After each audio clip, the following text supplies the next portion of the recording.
देख रहे हैं एजुकेशन हब। स्वागत है आपका इस नए वीडियो में। आज हम लोग इकोनॉमिक्स का सेकंड चैप्टर यूटिलिटी एनालिसिस में सिग्निफिकेंस ऑफ द लॉ करने वाले हैं। ठीक है, चलिए शुरू करते हैं। सिग्निफिकेंस ऑफ लॉ में फर्स्ट पॉइंट आता है यूजफुल टू द कंज्यूमर। तो ये जो लॉ है आपको कंज्यूमर को हेल्प कर रहा है। किस बात को लेकर?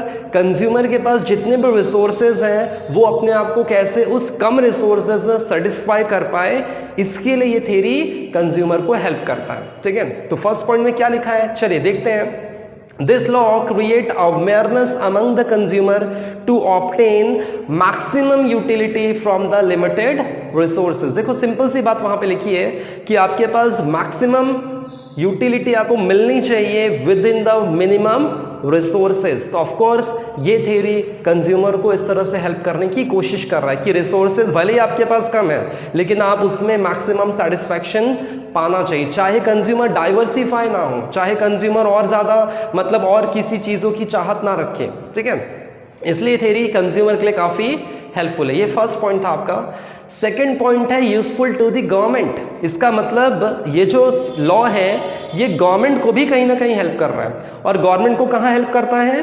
गवर्नमेंट की पॉलिसीज बनाने में। गवर्नमेंट की जो रूल्स रेगुलेशंस बनते हैं, पॉलिसीज बनती है पब्लिक के लिए, उसमें भी ये थ्योरी उनको हेल्प कर रहा है। तो उसमें क्या लिखा है एग्जैक्टली सेकंड पॉइंट पे देखते हैं। द लॉ ऑफ डिमांड या फिर law, this law is useful to the government in framing various policies.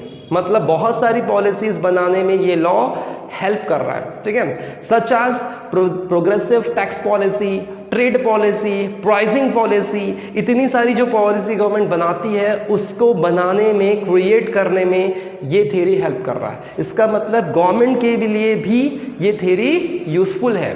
ठीक है, थर्ड पॉइंट आता है आपका basis of paradox of value. Paradox of value मतलब क्या है? Value in use, value in exchange. आपने देखा होगा, उसमें एग्जांपल के रूप में समझते हैं कि ऐसे बहुत सारे प्रोडक्ट्स होते हैं जिसकी वैल्यू बहुत कम होती है लेकिन उसका यूज बहुत ज्यादा होता है, जैसे वाटर, एयर। यहाँ पे कुछ एग्जांपल आपको दे, सनशाइन, ये आपको फ्री में मिल रहा है, या फिर कुछ कम रिसोर्सेज मतलब बहुत कम कीमत आपको चुकानी पड़ती है लेकिन इसका यूज बहुत सारा। इसका मतलब क्या हुआ? वैल्यू इन यूज तो हाई है लेकिन उसकी जो प्राइस है वो कम है।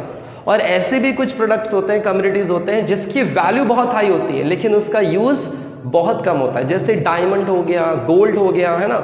जो मेटल्स, जो महंगे मेटल्स की बात हम लोग कर रहे हैं, उसका यूज ना के बराबर है लेकिन उसकी वैल्यू बहुत ज्यादा है। उसी कंसेप्ट को यहाँ पे पैराडॉक्स ऑफ वैल्यू के नाम से जाना जाता है। ठीक है, तो ये थ्योरी हमें क्या सिखाती है एग्जैक्टली कि जैसे जैसे हमारे पास कोई पर्टिकुलर कम्युनिटी की चीजें इंक्रीज होती है तो उसकी चाहते हमारी घटने लगती है। ठीक है, द लॉ क्या लिखा है इसमें थ्योरी में देख लेते हैं। The law of diminishing marginal utility help to understand the paradox of value. मतलब ये लॉ हमें पैराडॉक्स ऑफ वैल्यू को समझाने के लिए कोशिश करता है। और it include goods have more in value and zero और लेस वैल्यू इन एक्सचेंज। मतलब ऐसी भी कुछ चीजें हैं जिसकी वैल्यू ऑफ कोर्स कम है लेकिन उसका यूज बहुत ज्यादा है, और ऐसी भी कुछ चीजें हैं जिसकी वैल्यू बहुत ज्यादा है लेकिन उसका यूज ना के बराबर है। ठीक है, जैसे वहां पे एग्जांपल आपको दिया है, वाटर, एयर, सनशाइन का एग्जांपल दिया है आपको। और ऐसे भी कुछ चीजें होती हैं, अच्छा तो सोचिए, वाटर, एयर, इसके एक्सचेंज में आपको ना के बराबर कीमत मिलती है लेकिन अगर आप देखो उसका यूज बहुत सारा है। और वैसे ही आपको कुछ मेटल्स के एग्जांपल वहां पे दिए कि वैल्यू इन एक्सचेंज उसका ज्यादा होता है, मतलब उसको उसके बदले आपको कीमत चुकानी ज्यादा पड़ती है लेकिन उसका यूज कुछ भी नहीं है। जैसे वहां पे डायमंड और गोल्ड का एग्जांपल दिया है। तो ये थ्योरी इन सब चीजों को समझने में भी हमें हेल्प करता है। ठीक है, ये था आपका थर्ड पॉइंट। फोर्थ पॉइंट क्या है? Basis of law of demand.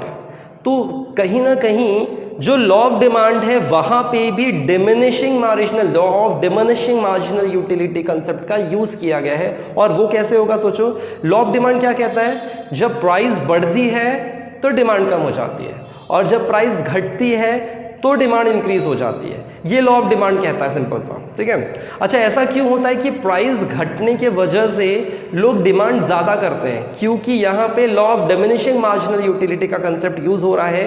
Consumer के पास जब कोई क्वांटिटी इंक्रीज होती है तो वो क्या चाहता है? अब वो उसको कम प्राइस में खरीदना चाहता है। क्यों? क्योंकि उसके यूटिलिटी जो है उससे रिलेटेड, उस पर्टिकुलर कमोडिटी से रिलेटेड वो पहले के मुकाबले डिक्रीज हो चुका है, इसीलिए अब वो ज्यादा प्राइस पे करना नहीं चाहता, जो चीजें वो धीरे धीरे और इंक्रीज करते जा रहा है खरीदने के लिए ऑफ कोर्स। तो ये थ्योरी हमको यही समझाता है एग्जैक्टली कि लॉ ऑफ डिमांड में भी law of diminishing marginal utility का कंसेप्ट यूज किया गया। इसलिए कंज्यूमर जब increase of quantity of commodity को इंक्रीज करता है तो वो ज्यादा पैसा पे करना नहीं चाहता, वो उल्टा कम पैसा पे करना चाहता है। क्यों? क्योंकि पहले के मुकाबले उसकी यूटिलिटी कम हो चुकी है। ठीक है, तो ये था आपका फोर्थ पॉइंट।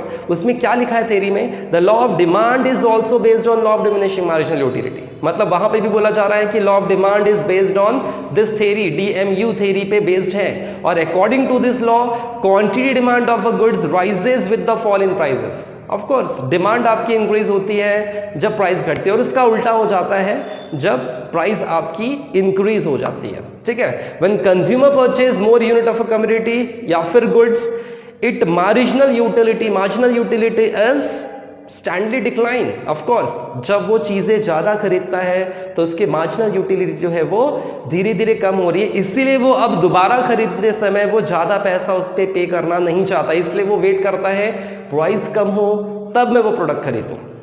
ये थे कुछ 4 point significance of the law जो आपको दिया हुआ था। लास्ट टॉपिक हमारा बस चैप्टर का बचा है, रिलेशनशिप बिटवीन MU। ठीक है, तो वो हम लोग नेक्स्ट वीडियो में कवर कर लेंगे। इस वीडियो में इतना ही, बने रहिए और देखते रहिए। Thank you, have a nice day, bye bye.